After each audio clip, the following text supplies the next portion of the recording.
Welcome back to History of Simple Things. Today's topic comes from one of our curious viewers, Poppy Tanner. Thank you for the great question. You asked, which really came first, the chicken or the egg? If you've ever heard this question in a joke, a debate, or even during breakfast, you've probably wondered if there's actually a real answer behind it. This simple-sounding puzzle has confused philosophers, scientists, and curious minds for thousands of years. So, is it the chicken, the egg, or something in between? Stick around as we crack open this timeless mystery right here on History of Simple Things.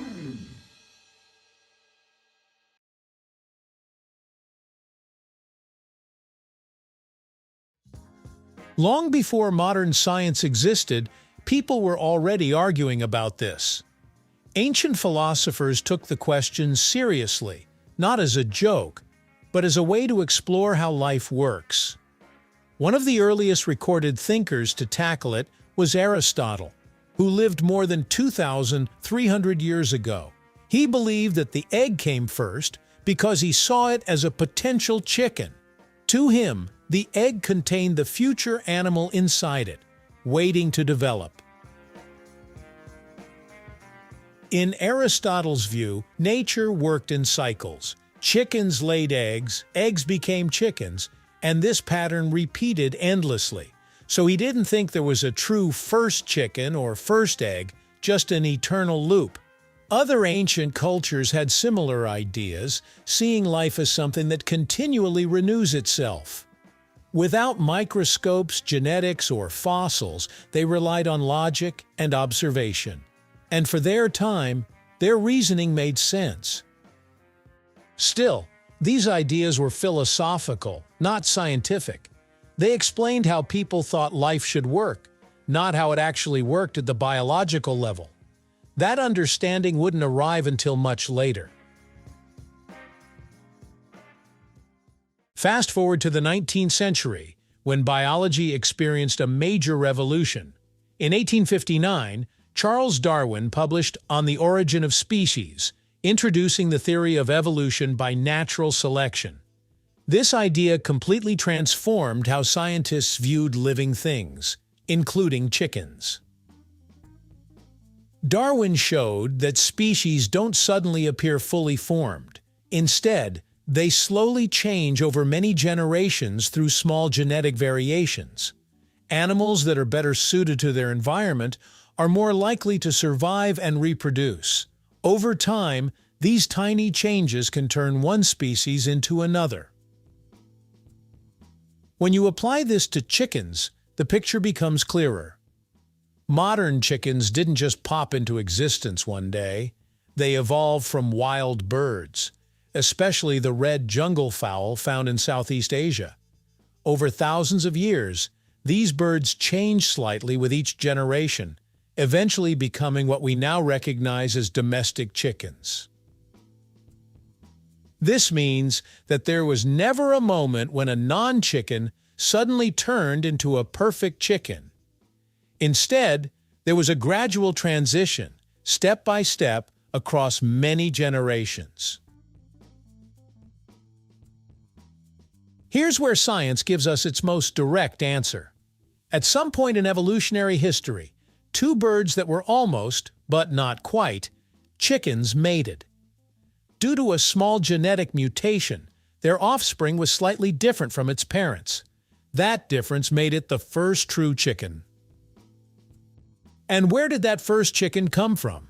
An egg. That egg contained new genetic information that defined the modern chicken species.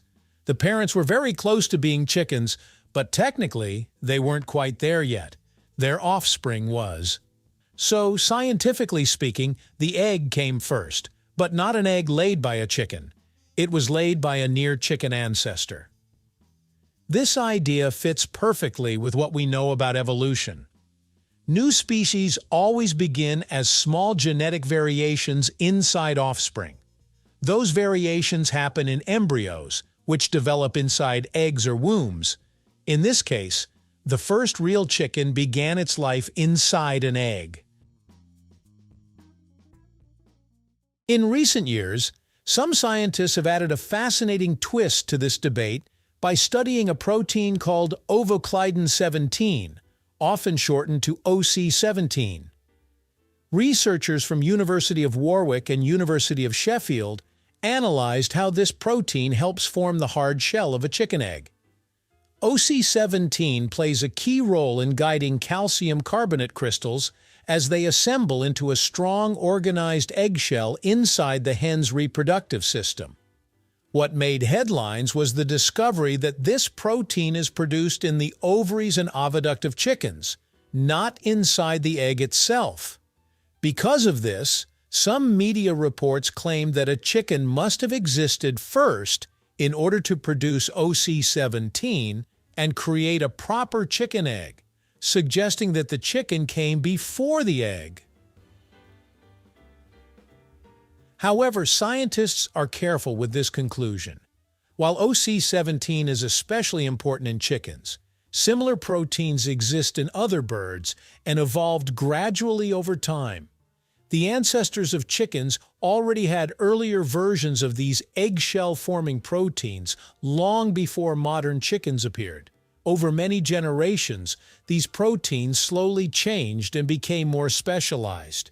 So even though OC17 supports shell formation in today's chickens, it didn't suddenly appear out of nowhere.